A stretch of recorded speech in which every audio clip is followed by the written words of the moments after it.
Hello and welcome back to Automotive Tales. We are back on the RAV4 and we are going to try and finally get this thing to hold some fluid.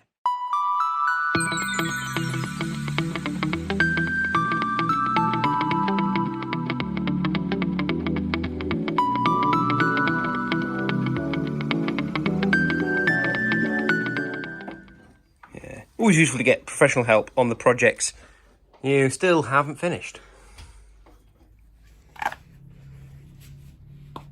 Right, last piece of the puzzle on the mighty Toyota is to, where is it? I can't see it on the camera here.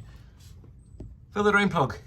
So, because we've had the drive shafts out, you can see the level. It's above the sump, but it's slightly below the filler. So we lost, I think, half a litre of fluid or so.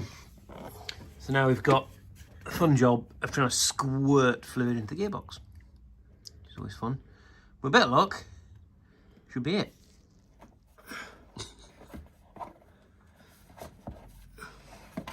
They make it nice and easy, yeah? So, success, we've got the steering pump in, we've got the new line for the steering rack in, we have filled it up with fluid, and it's dripping. Make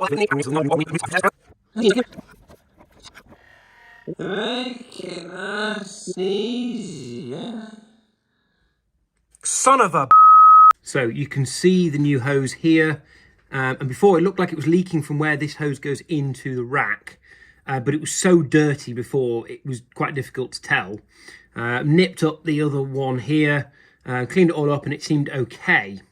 However, since we've now put fluid back in, it's continuing to get damp here. We think it's actually coming from this cap right on the top of the steering rack, which I'm guessing behind there is a seal for the shaft that comes from the UJ, which you can just about make out here, to go into the top of the rack. And that's maybe what's been leaking all along. So you can't really see it on camera, but it's absolutely drenched already, just from the gravity feed of the fluid in the reservoir right at the top coming down through the pump and through the return line from the rack. So that means the subframe's got to come off, or nearly off, so we can get the rack out and see what the bloody hell is going on. This is the job I didn't want to do. So here you can see the steering rack from the Toyota. So we eventually figured that the fluid was leaking out of the top here where there's a little seal, not from the high pressure hose, which is this one here. What was happening is it was filling up this bit here, flooding over the top here, and it was sort of welling up round this fitting, which made it look like that's where it was leaking from.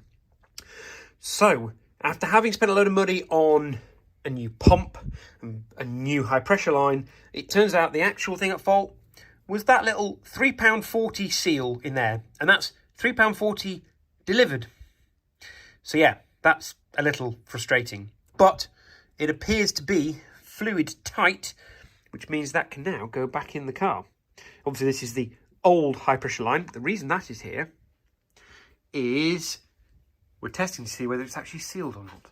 And just like that, we have gearbox filled up, under tray back on, exhaust back on, subframe clamped up.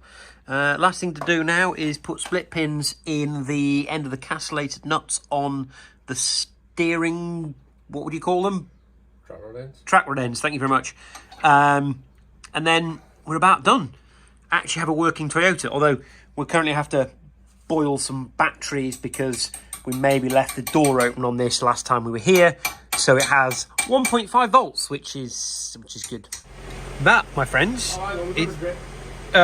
what? So before we panic too much, there is still a leak coming out of here, but it is from this hose here, which is the gravity feed from the reservoir up at the top. It just means we haven't nipped it up enough. It is a little tricky to get to.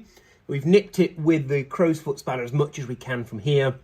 So it's just a chance to go in from the top with a crow's foot again, but then on a ratchet from above, and we've managed to get another 1/8 of a turn on there, and it appears to have made it stop leaking. Now, I know it doesn't look like it because everything here is, you know, drenched in fluid, but it is, believe it or not, now not leaking.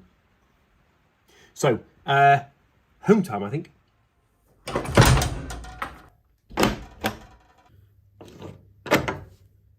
We are back with the RAV4, and after a period of time, it's been here about a week, it's not left any marks on the floor. It is dry, which means that last little nip of the hose from the gravity feed from the tank, that has done the job.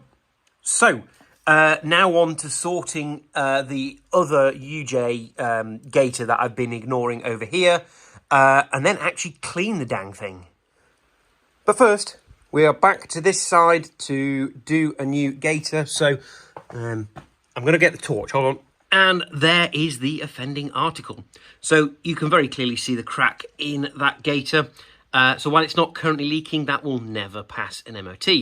And as with all of my projects, it's been here in the workshop so long, it is now out of MOT. So we've got to do all the little niggling things that need doing to get it through a ticket, which is probably a good job because then it's going to go on to somebody else. Right, let's get this hubnut off.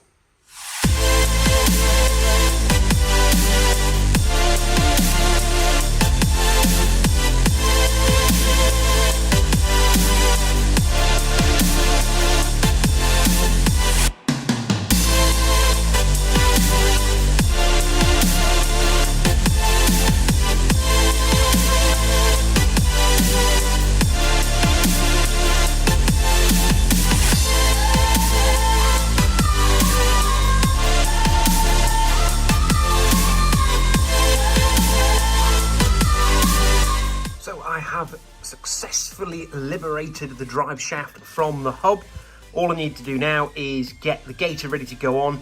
Now what I'm not going to do is pop the drive shaft out this time because I don't want to lose any more gearbox fluid after last time. So I have got myself a stretch gaiter and a stretch form for said gaiter. I know it's not the most appropriate thing. Maybe a proper Toyota gaiter or a new CV would be good, but as it's not broken the seal on there, it's not leaked any of its grease out, I suspect the joint is probably okay, so minimum interference from the idiot. So my next job is to figure out how on earth to stretch that over there. This is a very small hole and a very large stretch.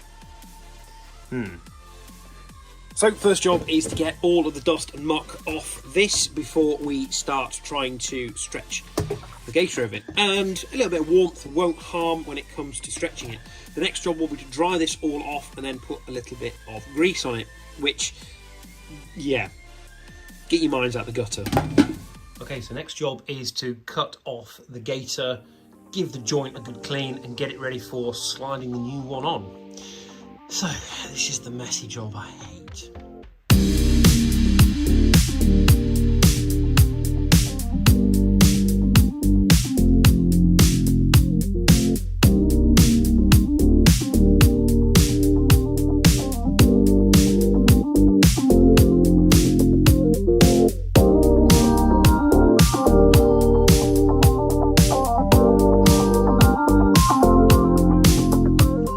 Okay, next job is to actually lubricate this. So I'm going to try for now just using some old engine oil. We've got loads of these tubs with like half a litre left in them.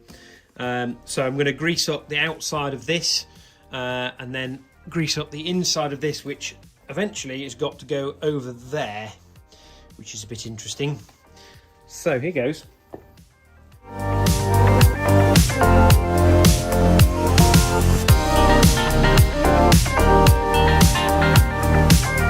Okay, and just like that, we've got the stretch started. Something that's a bit new to me, getting something so large into something so small, but I'm learning as I go. Get your mind out of the gutter! Jeez.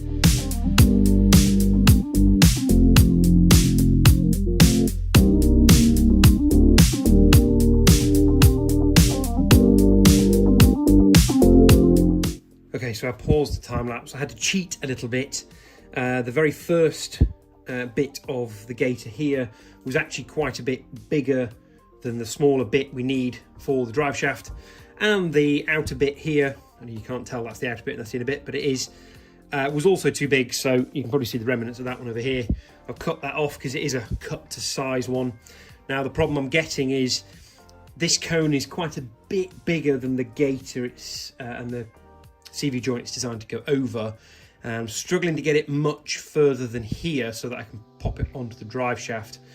So there might come a point where I maybe need to shorten this slightly, because I've yet to come across a CV that's quite that large. But I'm going to give it another go and see if I can get this right to the edge, and then I can pop it over onto the drive shaft. So you can see the oily mark is about the limit of where I was able to get to, and while it does start to tail off towards the end, I don't think I'm going to get it past there without actually damaging it. And checking against the CV, that's more than enough to get it over the CV joint. So might be time to sacrifice this. While it's useful to have a very large one, sometimes it can be too big. And just like that. Feels a bit criminal, but cut the ring off. Now have a slightly smaller tube. Okay, and there we go. We've got the gaiter right down to the end. Hopefully enough slack left just to pop off there. So let's see if I can make this happen.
So things very rarely go to plan in my workshop and anything I ever do.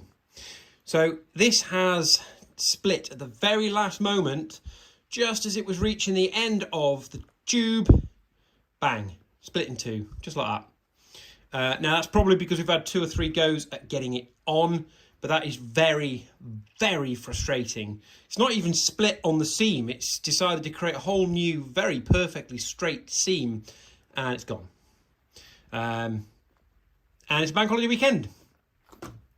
So that ain't getting done. Annoyingly, so my verdict on the broken stretch gaiter is not a problem with the gaiter itself. I think it's a loft issue.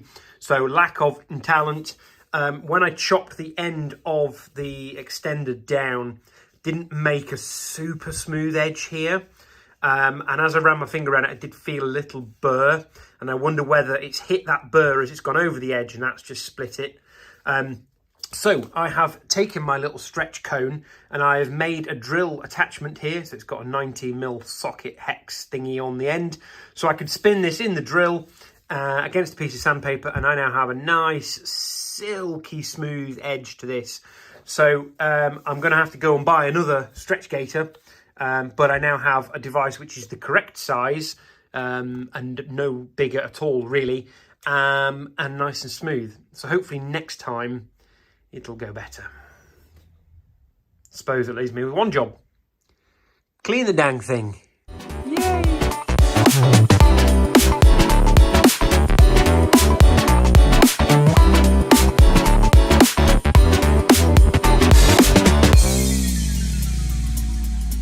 Don't forget to like, comment, share, and subscribe.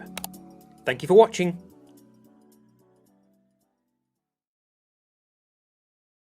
As you can see, that went really well.